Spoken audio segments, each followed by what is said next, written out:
Aujourd'hui, les défis environnementaux exigent des réponses innovantes. De ce fait, il est crucial de garder un œil attentif sur la qualité de nos sources d'eau car elles préservent l'équilibre écologique, soutiennent les écosystèmes et agissent comme des boucliers face aux sécheresses. Cependant, la multiplication des retenues d'eau peut entraîner des conséquences néfastes sur les bassins versants en termes d'accumulation de polluants et de partage de la ressource en eau. Il est donc primordial de les étudier de près afin d'anticiper au mieux les conséquences du changement climatique. Il s'agit notamment de comprendre comment l'accélération des événements extrêmes, crues et étiages, mettent en péril leur durabilité et leur exploitation. Pour répondre à ces problématiques, Extreme Quality présente un projet avec comme objectif principal d'explorer et de surveiller les milliers de lacs artificiels qui ne bénéficient pas encore d'un suivi régulier par les autorités.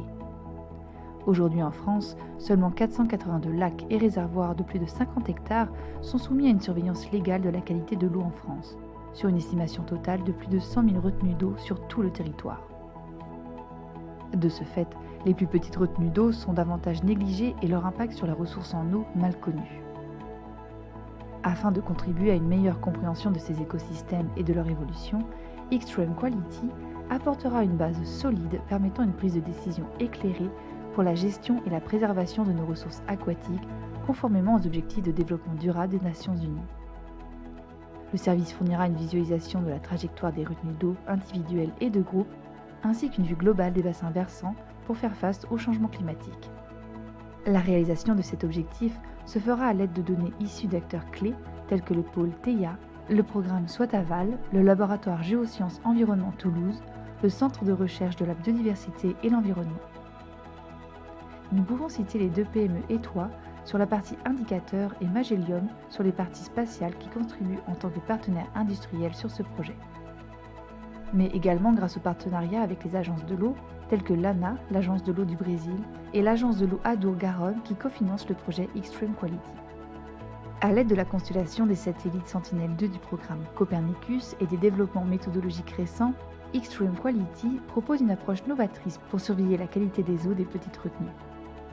À partir des images satellites, des cartes de qualité des eaux sont produites indiquant une concentration plus ou moins forte de phytoplancton à l'aide des couleurs.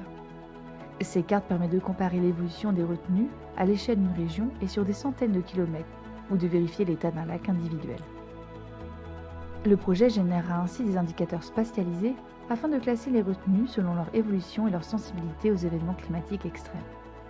Il sera possible d'identifier des informations en relation aux pratiques agricoles, à la densité urbaine ou au type de sol qui permettront une gestion et une planification plus robuste de ces retenues. Le projet Extreme Quality sera accessible via la plateforme du CNES, hydroweb.next.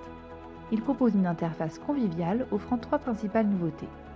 L'accès à des informations instantanées sur les retenues, la consultation de leur évolution temporelle et l'identification de leur vulnérabilité aux aléas de sécheresse. Extreme Quality ouvre la voie à une compréhension approfondie de nos écosystèmes aquatiques. Ce service constitue un outil indispensable pour une gestion proactive des ressources en eau en apportant une information nouvelle sur la qualité de l'eau des petites retenues et en identifiant également leur vulnérabilité aux aléas climatiques.